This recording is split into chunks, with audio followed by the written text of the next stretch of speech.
Show some emotion. This is X3. This is all about emotion. Ready? Roll cameras, please. It's good to be back.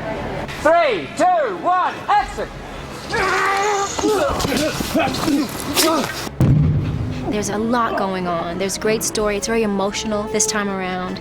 You know, your heartstrings will probably be tugged on.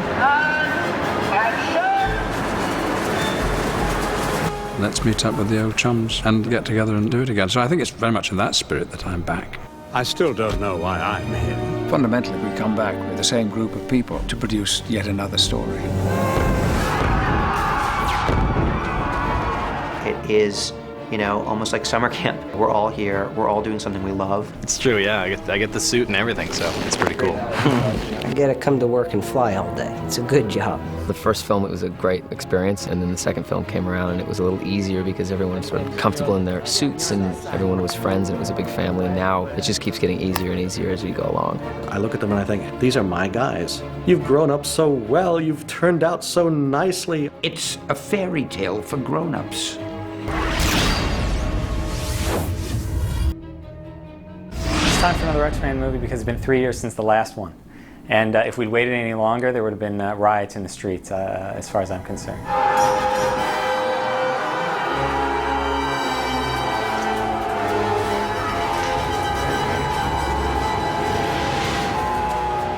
The cast is one of the things that have made these movies what they are.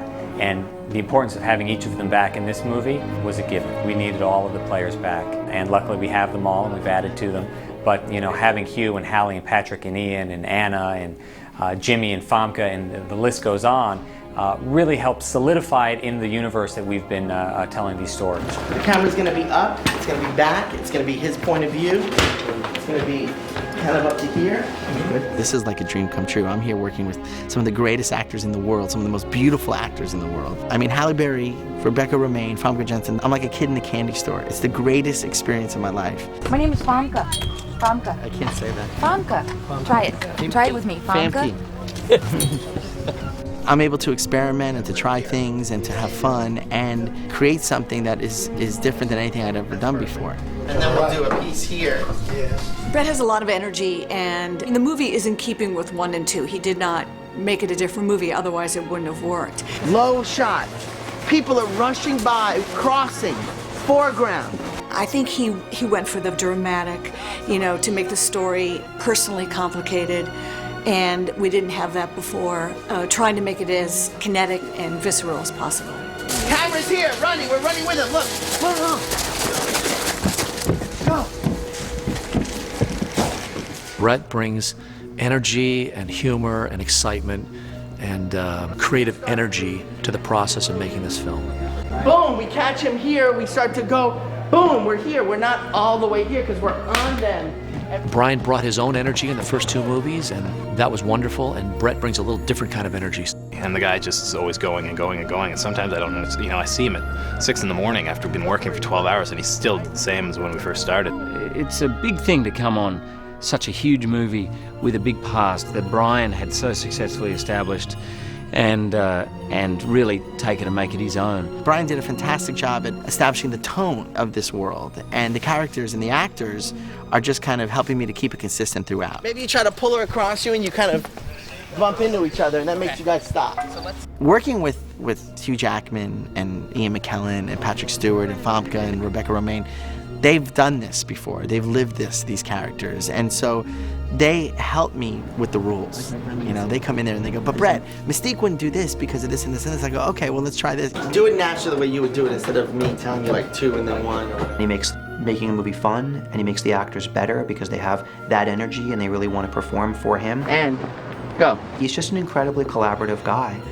He has no ego about making movies. Truly, it's for him a collaborative group process, and the best idea wins. And there's a lot of directors who they think they're the king of the movie. And Brett is not like that. This is not an empire. Like you could see it, like you could just see like that, like with your eyes. And we had that same angle on you, looking. We're all lucky to be doing what we love to do, and he never loses sight of that. One more. Excellent, last one. Good, we got it. Cutting. Checking. Good.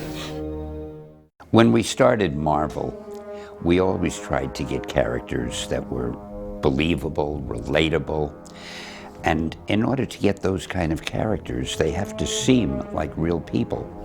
What have you done to her? Logan, you have to understand. You're talking about a person's mind here, about Jean. She has to be controlled. Control? With the possible exception of myself, most people are flawed. Most people have problems.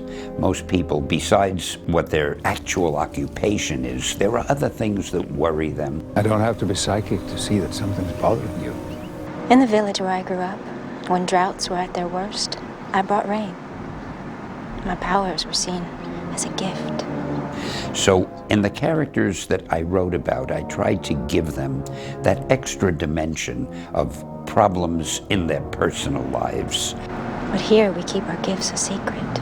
That the real danger, like the real horror of this movie and the true threat that actually becomes almost global comes from within the X-Men themselves. There's not just another bad guy, you know, that we have to defeat. There's something intrinsically, there's a conflict that is intrinsically massive for the X-Men.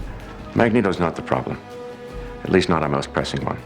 A major pharmaceutical company has developed a mutant antibody, a way to suppress the mutant X gene.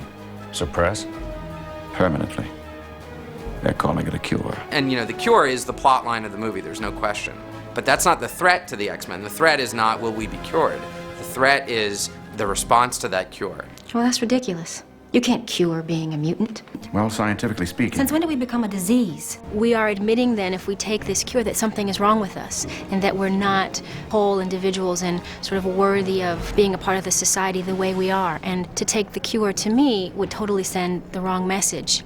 And the concept for the cure, I thought, was so brilliant because every single X-Men character in this movie is going to have an opinion about the cure. I mean, what kind of coward would take it just to fit in?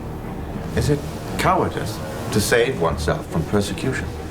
I think the introduction of the young angel is the center of the cure plot. That is what motivates our introduction into the cure, and I think it's just a very emotional scene. Oh, God. How do you? And it's a brilliant part of the script because what it sets up is this underbelly of what is a mutant? Are we proud of it? Are we ashamed of it? What would you do with it? What's wrong is I can't touch my boyfriend without killing him. Other than that, I'm wonderful. Hey, I don't think that's fair. Have I ever put pressure on you? You're a guy, Bobby. There's only one thing on your mind. Is she going to choose to live her life as a mutant and be basically segregated into a very tiny minority of people who never get to have relationships or anything? And is she going to let that eat her alive? Is it true? They can cure us? Or is she going to accept herself, and in this case she's actually being offered an option of, you know, she can either be cured and change her life forever. Look, if you want to go, then go. Just be sure it's what you want. Or accept who she is and continue living the struggle, and it's a really huge decision that she ultimately has to make. I think in a movie that's about choice, you have to show the other choice. You have to show the other decision. This isn't what I wanted. I know. It's what I wanted. Magneto, as we know, is a character who survived extermination. This cure is voluntary. Nobody's talking about extermination. No one ever talks about it. They just do it. The cure ignites the Brotherhood. Will you join my Brotherhood and fight, or wait for the inevitable genocide? He actually wants to change the world in favor of mutants. Who will you stand with, the humans or us? As opposed to Professor X's version of revolt, which is perhaps to integrate with the rest of society. When is it acceptable to use our power, and when do we cross that invisible line that turns us into tyrants over our fellow man? Well, Magneto, of course, is still hanging around with his patch of scruffy scumbags, and none of them are people you'd want to share an elevator with. You know who you're talking to? Do you? And it's a real dilemma. And this is sort of at the heart of the story of X-Men, where the cure crosses over good guys, bad guys. You killed the man you loved because you couldn't control your power. No, stop it! And it really makes every character, Wolverine included, make a decision about how they feel about being a mutant.